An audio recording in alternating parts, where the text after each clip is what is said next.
دوستوں، ماں باپ وہ ہستی ہیں جن کی خدمت کا حکم اللہ تعالی نے قرآن میں 50 جگہ پر فرمایا ہے اور ان کے سامنے تیز آواز سے بھی بولنے سے منع کیا ہے۔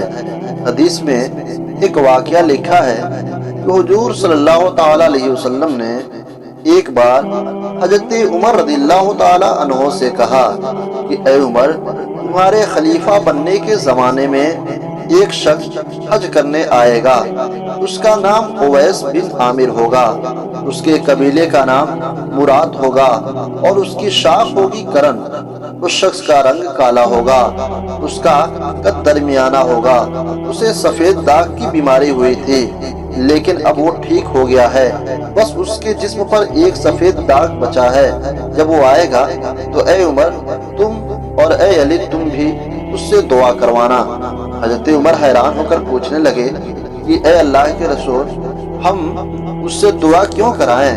تو اللہ کے رسول صلی اللہ تعالی علیہ وسلم نے فرمایا کہ اس نے اپنی ماں کی ایسی خدمت کی ہے کہ وہ اللہ کے سامنے جب بھی ہاتھ اٹھاتا ہے تو اللہ تعالی اس کے ہاتھ خالی نہیں لوٹاتا۔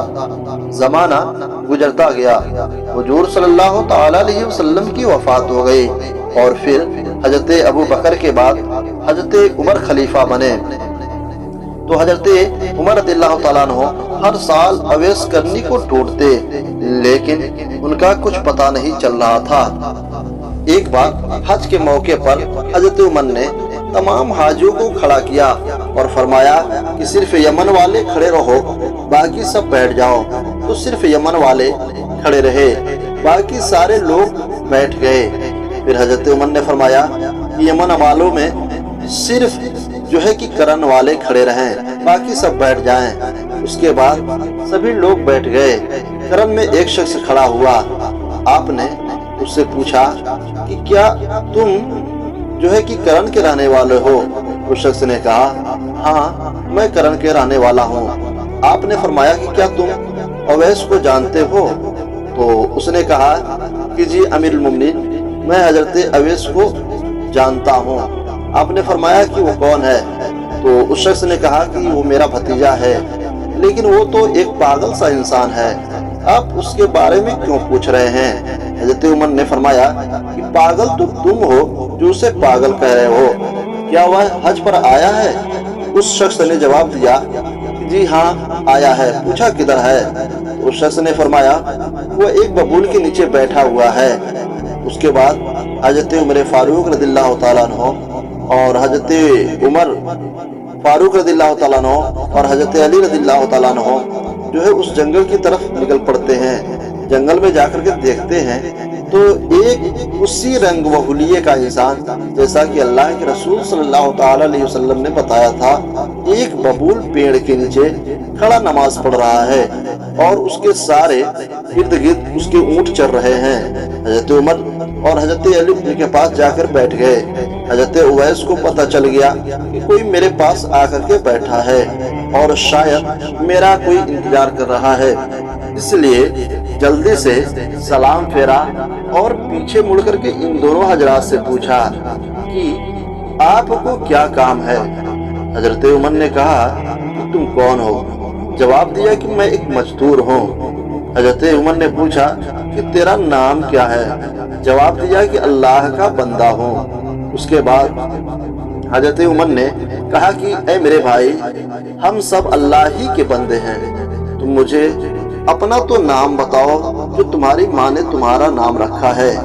حضرت اویس کرنی کہنے لگے کہ تمہیں اس سے کیا مطلب، تم جاؤ اپنا کام کرو۔ حضرت علی فرمانے لگے کہ کیا تم انہیں نہیں پہچانتے؟ یہ امیر المومنین حضرت عمر بن خطاب ہیں اور میں علی بن ابی طالب ہوں۔ یہ سن کر اویس کرنی سہم گئے اور ڈرتے ہوئے کہنے لگے کہ میں معافی چاہتا ہوں اے امیر المومنین، میں آپ کو پہچانا نہیں تھا، میں اویس کرنی ہوں۔ حضرت عمر نے کہا کہ ہاتھ اٹھاؤ اور ہم دونوں کے لیے دعا کرو۔ یہ سن کر حضرت اویس کرنی رونے لگے اور کہنے لگے کہ کیا میں آپ دونوں کے لیے دعا کروں؟ میں تو آپ کے پیروں کے برابر بھی نہیں۔ حضرت عمر نے کہا اے اویس، میرے نبی نے فرمایا تھا عمر تیرے زمانے میں ایک آدمی آئے گا اس کا نام اویس کرنی ہوگا، تم دونوں اس سے دعا کروانا۔ پھر حضرت اویس نے ان دونوں حضرات کے لیے دعا فرمائی۔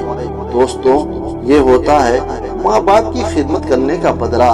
اسی حدیث میں حضور صلی اللہ تعالی علیہ وسلم نے فرمایا کہ قیامت کے روز جب حساب ہو جائے گا تو بہت سے لوگ جنت میں جا رہے ہوں گے، انہی میں حضرت اویس کرنی بھی ہوں گے۔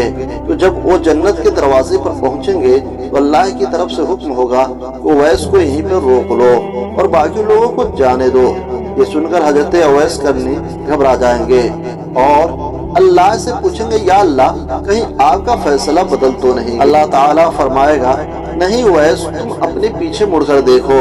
تو وہ اپنے پیچھے مڑ کر دیکھیں گے تو جہنمی لوگوں کی ایک بہت بڑی تعداد کھڑی ہوگی۔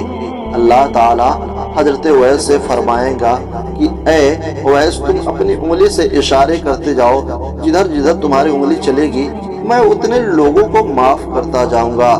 دوستوں، یہ ہوتا ہے ماں باپ کی خدمت کرنے کا بدلہ۔ کل قیامت کے دن حضرت اویس کرنی اپنے 7 لاکھ لوگوں کو جنت میں لے کر جائیں گے۔ اللہ ہمیں بھی اپنے ماں باپ کی خدمت کرنے کی توفیق عطا فرمائے۔